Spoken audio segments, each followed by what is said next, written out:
Salut mes chers amis, j'espère que votre moral est au beau fixe. Mon moral est au beau fixe suite à cette magnifique victoire à Saint-Symphorien contre Metz 3-0 qui nous permet au moment où je vous parle de rejoindre Paris et Lyon et d'être premier au goal average.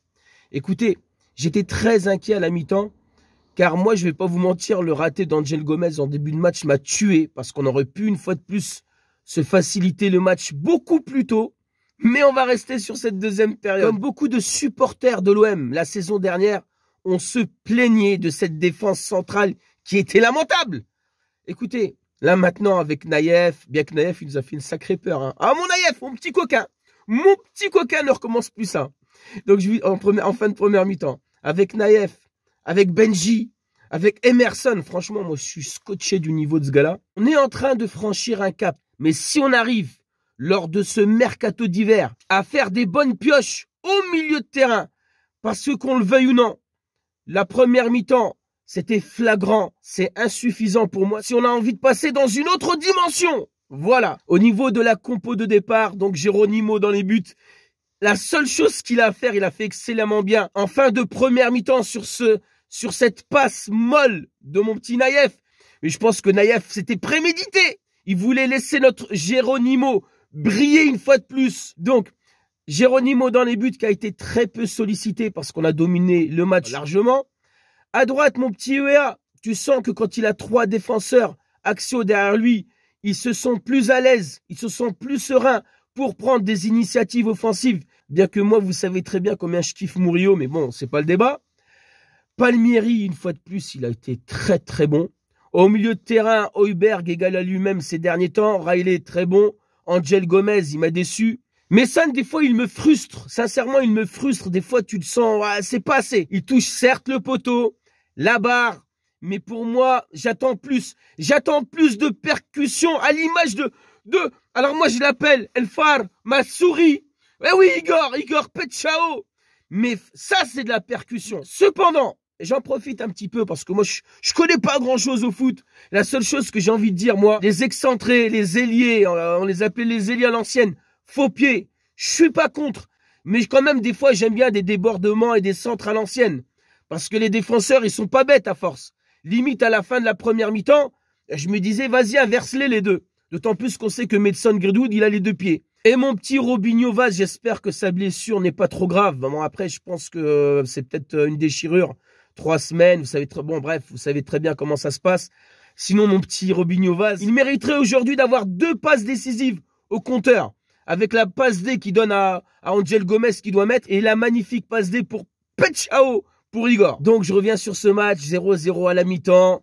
On se dit, on va rater le coche. C'est le moment de nous mettre bien avant cette trêve internationale. On sait que par le passé, en général, avant les trêves internationales, on a toujours des choses bizarres qui se passent avec nous. Là, début de deuxième mi-temps, mon Igor, alors la frappe, elle est contrée, mais le but, il est pour lui. La frappe, elle est cadrée. But de mon Igor qui débloque la situation. Après, Roberto qui est en mode beau fixe. Ferme ta bouche, beau fixe. Roberto qui est en mode coach. Il nous fait du grand coaching avec l'entrée de Amine.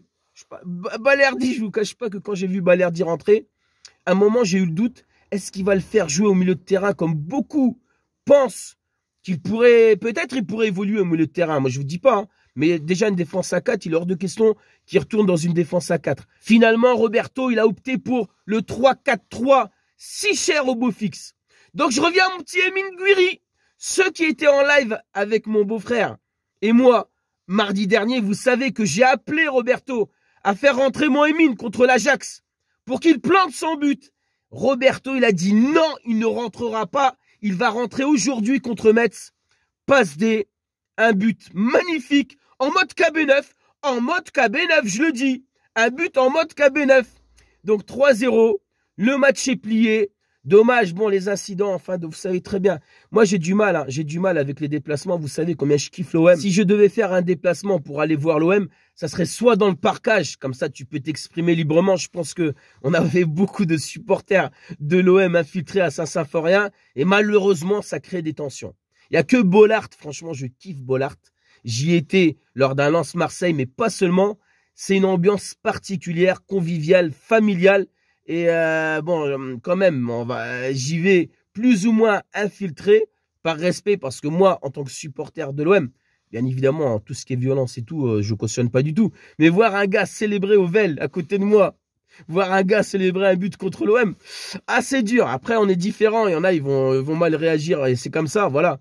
Donc, moi, ce qui me concerne, c'est pour ça que si je devais faire un déplacement de l'OM, ça serait dans le parcage. Donc, on gagne 3-0. On va passer cette trêve internationale sereinement en attendant la suite au prochain épisode. On a hâte de la suite du prochain épisode. Je crois qu'on va jouer Le Havre, si ma mémoire est bonne. Mais surtout, j'espère que lors de cette trêve internationale, et c'est ce qui me fait toujours peur, lors des trêves internationales, c'est qu'on n'ait pas de blessés avec leur sélection nationale. Bonne chance à tous nos joueurs avec leur sélection nationale. Sur ce, prenez soin de vous, prenez soin des personnes qui vous sont chères et j'espère à très bientôt.